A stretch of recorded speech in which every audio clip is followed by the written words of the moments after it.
Welcome back, everybody, to another episode of the One Man Snap. I am Flash, and thank you again for joining me this week for another episode.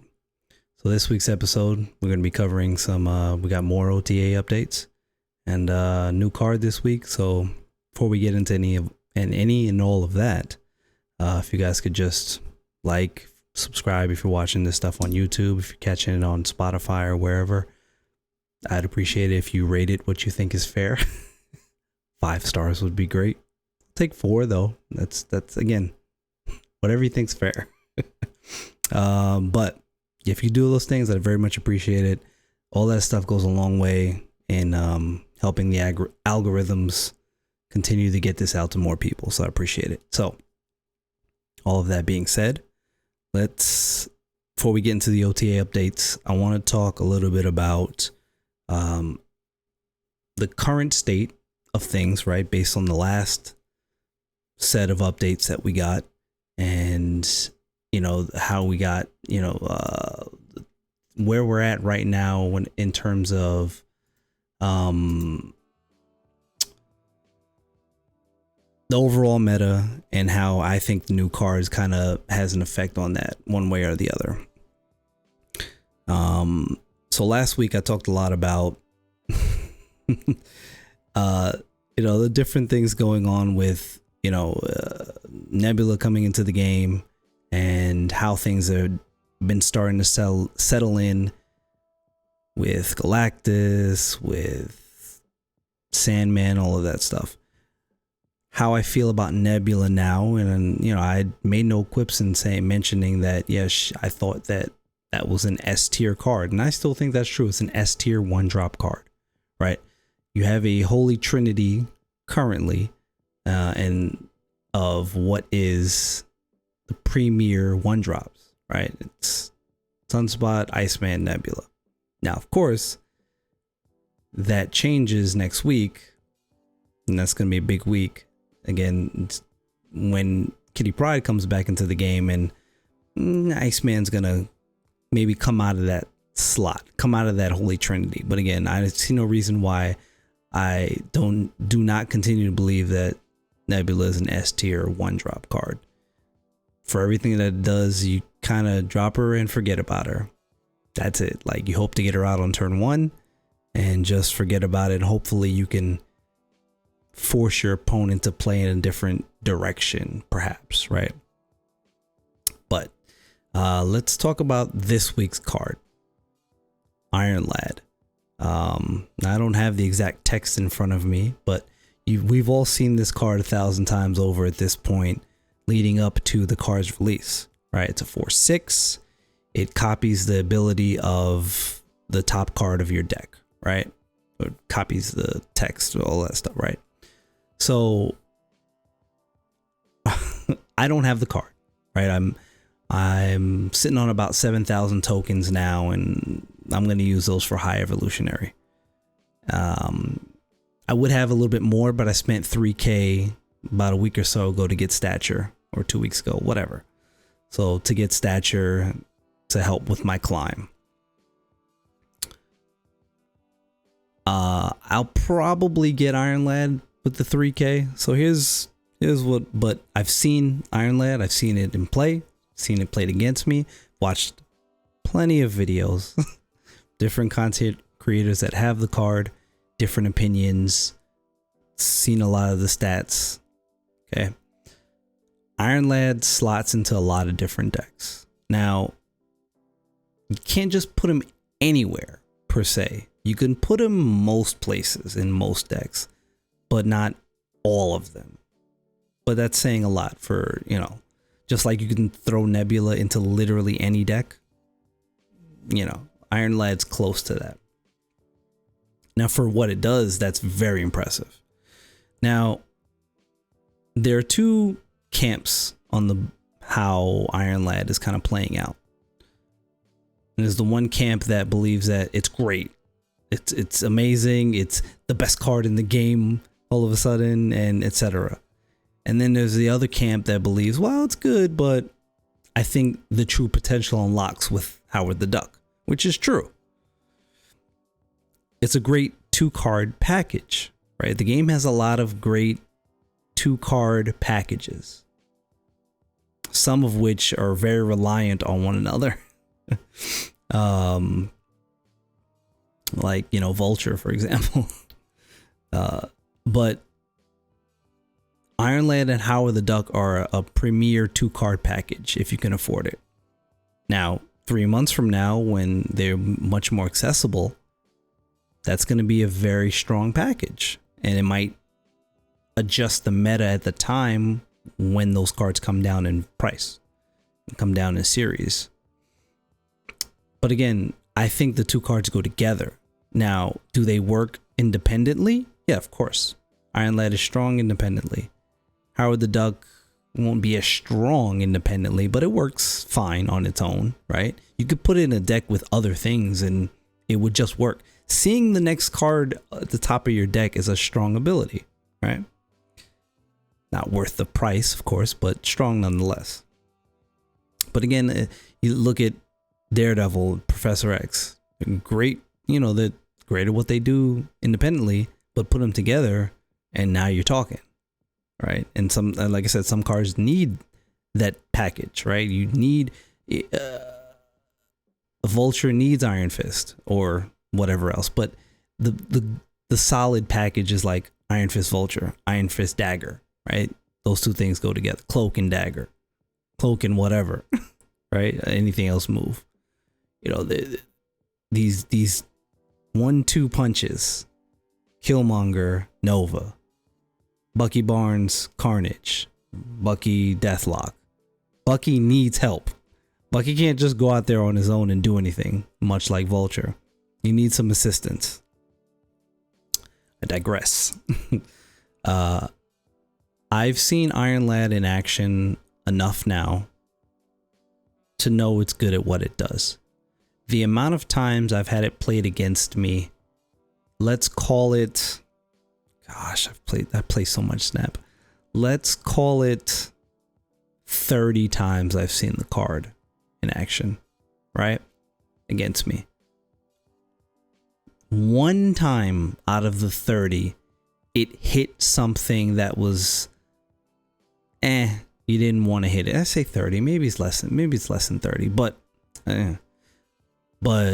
one time I can think of all the times it's been played against me that it was like, that wasn't a good hit, and it hit stature.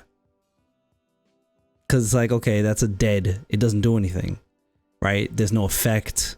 That's why a card like that, that's why I said before, you can't necessarily just put it everywhere, because then that happens. Then it's like, yeah, sure, it's effectively you're just playing it as a 4/6, which is not terrible by itself. But everything else I've seen it hit Doctor Doom several times against me. It has hit Doctor Doom, seen it hit Rockslide, Darkhawk frequently. I've seen it hit Zabu. It's hit Korg, obviously, because a lot of people playing that stuff. What else has it hit? Those are like the main things I've seen it hit. It's hit other random things here and there, but, or it hit like, you know, like I said, a Zabu, or I think I've seen it hit a Storm, stuff like that. But it's just kind of like, okay, well, geez, what am I supposed to do against that? But it's strong at what it's trying to do. I don't think it's like, oh, this is the best card in the game, go get it. Yes, it's good, borderline great with Howard the Duck, obviously, but I think it's a good card. It's a good card with a strong ability that does a lot, but it's not everywhere. Everybody's not going to have it. It's 6K, and everybody that has the 6K is saving it for High Evolutionary, which is justified in doing so, because you're talking about a card that is creating a whole another archetype, right? So those are my thoughts on Iron Lad. Good, could be great. I don't think you should spend 6,000 tokens for it. You could. I think you could spend 6,000 tokens for Iron Lad and not be upset about it. Let me say that. think you wouldn't necessarily have buyer's remorse or regret if you bought Iron Lad for 6K. You'd feel much better about it at 3K. Maybe wait a little bit, because if you don't get it right away, it's just gonna it's gonna do this thing where it's kind of forgotten about a little bit, and it's kind of like in this weird middle ground. And then, you know, maybe just wait. I would say just wait. Definitely at Series 4, definitely pick it up for the 3K. I would say definitely. 6K is, we got high Evo right around the corner. Like, maybe just wait for that, because at that point in time, maybe you can spend the 6K and get the Howard the Duck Iron Lad package in one swoop. So, yeah. So what else we got going on? OTA updates, right? So, before I get into that, the last quick thing I wanted to touch on was, I didn't really touch on the overall meta of things, right? I think we're in a very healthy place right now. I'm seeing far less Galactus. I see it every now and again. I see Galactus the amount of times you should see it, which is every now and again, right? It's a low single digit percentage of the time I'll see a Galactus. I'm like, oh, okay, let me adjust. And that's fine. I can deal with that. That's no problem. This is why I said the card doesn't necessarily need to be nerfed or taken into oblivion if they've decided to make an adjustment. You know, I had my opinion on what could be done with the card. However, it's not necessary. And sometimes when you just adjust other things, some of those problems resolve themselves of their own volition. Adjustments were made, you know, different cards got buffed, different cards got nerfed, and these were just OTAs. This wasn't even like big major patch. These are just simple weekly OTAs, adjustments made, Enchantress and Luke Cage and this one and that one, and all of a sudden the play rate on Galactus dropped. Okay? The play rate on Sandman dropped. Seeing far less of that. Now, what we traded it for was every other game for me was Zabu something. Zabu on turn 2. Every single like in between like ranks when I was like 70, 80, 60, 70-ish, that range between 60 and 80, Zabu turn 2 into something. Zabu, Korg, Zabu, Korg, Zabu, Zabu. If they didn't play Zabu, Korg, Zabu, Korg. I'm like, good God almighty. But I got through it. I'm currently sitting at, what am I, 696? Something like that. Rank 96. And I'm slowly climbing it. Now, when I get there, I'm going to do a whole breakdown on my decks, and I'm not going to spoil anything. So, that's what I think. The meta it's still in a good place. Now once you hit 90 though, for me now, things start to drastically change. You see a little bit of everything, right? So, but those Zabu decks, the Zabu decks that have stature, the stature decks, all that stuff is still very popular. Sarah's a big deal. All those things still there, still popular, still good. We've got a lot of A tier decks, a few A tier decks, I should say. No S tier decks, which is kind of a good thing. Definitely kind of a good thing. Nothing is dominating the meta right now, which is a very good place to be in. You can do different things and try different things. It's a good spot to be in. And what happened here? I had this thing queued up and ready to go, and now all of a sudden this thing is what pardon me. Like, because all of a sudden, like, I thought I had what I needed here, and now all of a sudden it's gone. So I'm just gonna keep talking. So it's like this thing was here in front of me, and now all of a sudden it's like I don't know what happened. Absolutely absurd. So let's just talk about these OTA updates, right? Because that's what I wanted to get into. It's what I had here in front of me. Like I said, all of a sudden it's gone because I wanted to give the actual, I like to give the actual wording from the developers. But now I'm just, I'm in the Discord, and now all of a sudden everything I'm looking for is gone. Maybe I'll find it, maybe I won't. But I remember, here we go. Okay. Pardon me. So here we go. First card up.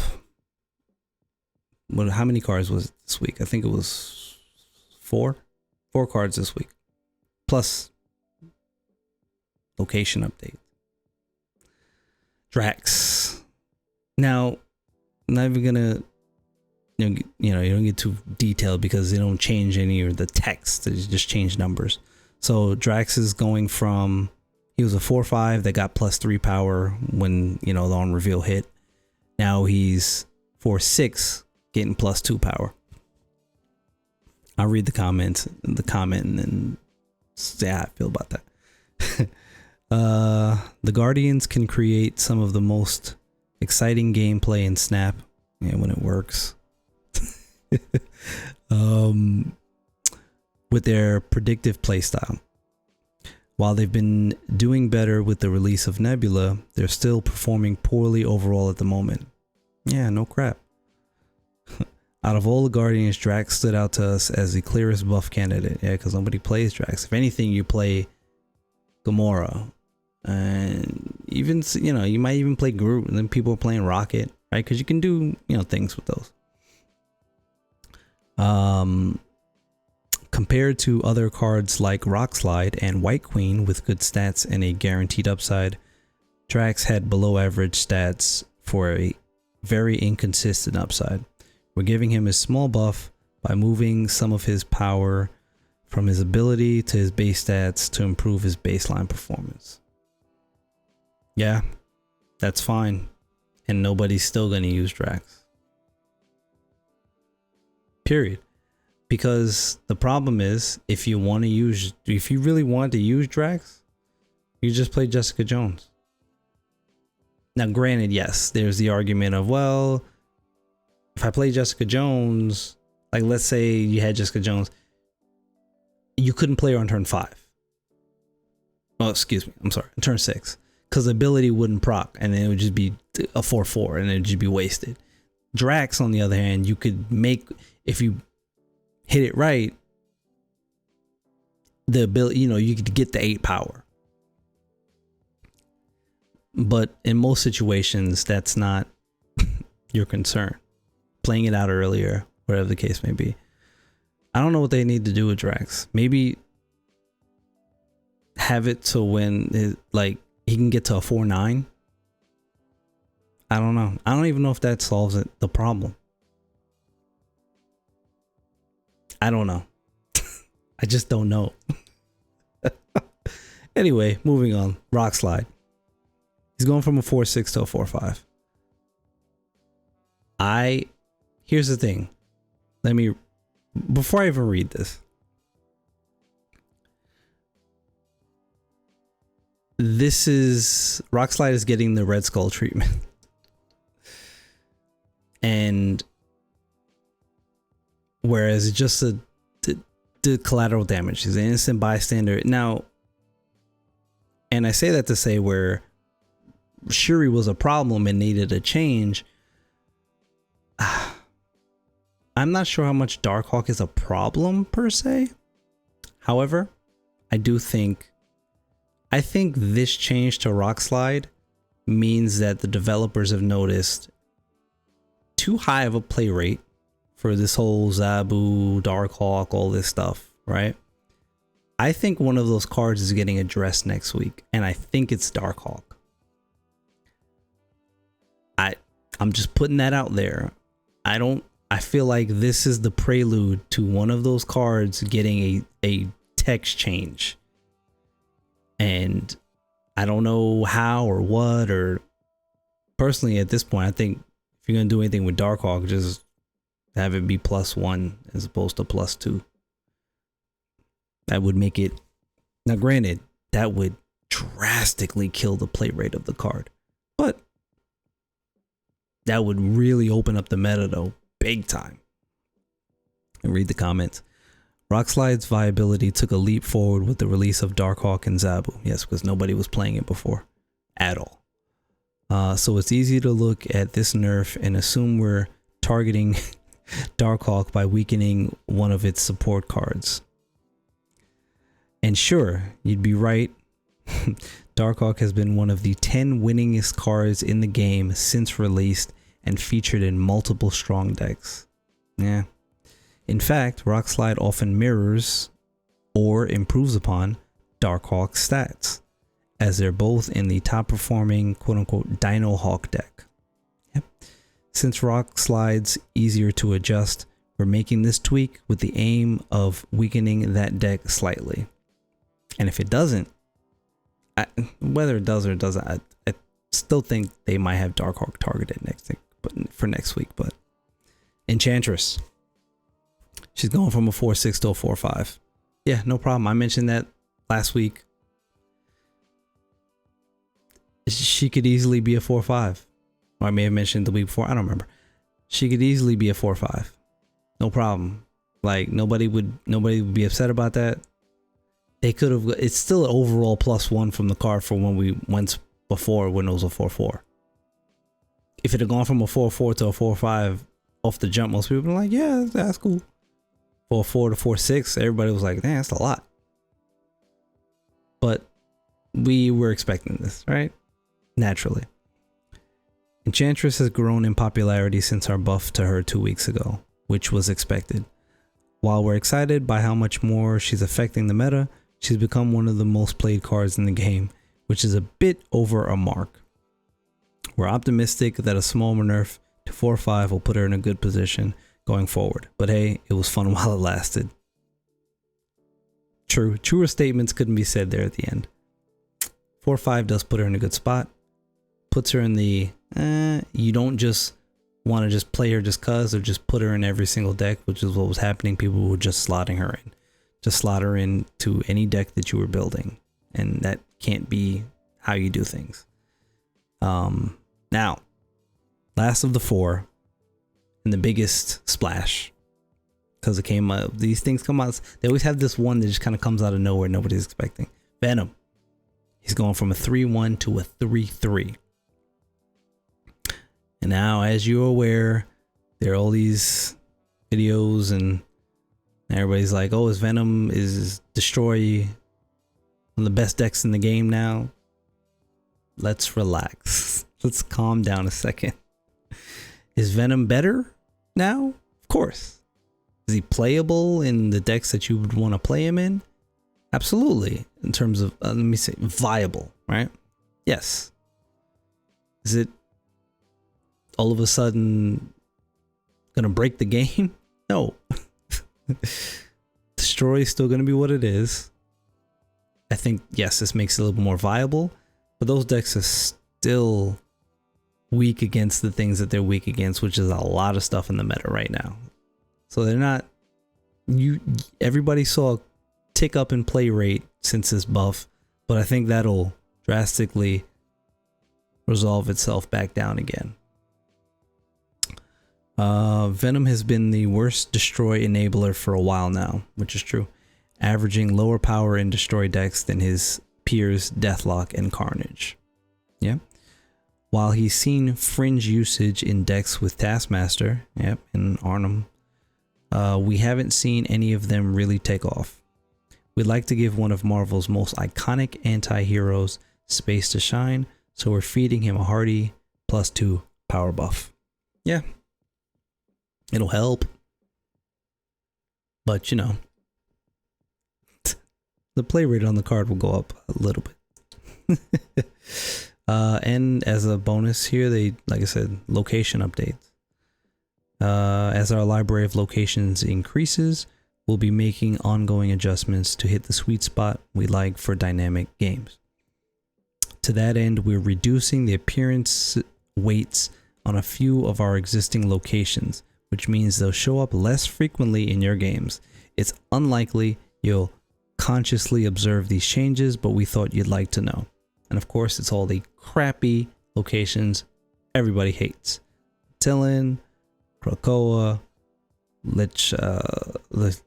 Lagulia. Nobody. You ask like 10 different people, you get 10 different pronunciations. Morag, Plunder Castle, Sanctum Sanctorum, and Subterranea. So thank you. Because I'm sure everybody feels like, yo, why am I feel like I'm hitting one of these locations in at least every single one of my games? And while that is not true, it definitely felt that way, which is not good. It shouldn't feel that way. Yeah, definitely not. And I thought this week's episode was going to be shorter for some reason, right? But kind of in line. I do feel that next week's episode will be longer than any of the episodes have been thus far, because we're going to strap in. We've got the usual new card. I think next week is Howard the Duck. Right, we've got a new card. We've got Kitty Pryde coming back to the game in her new form, which everybody will get access to. We have series drops. I forget what they are at the moment, but I'll go over that next week. And the biggest thing, obviously, is the big patch update. All right, so we're going to get text changes on some cards. Nobody knows what is going to be what. It's great. We'll probably, we'll get some other adjustments there. Next week is going to be fun stuff. And like I said,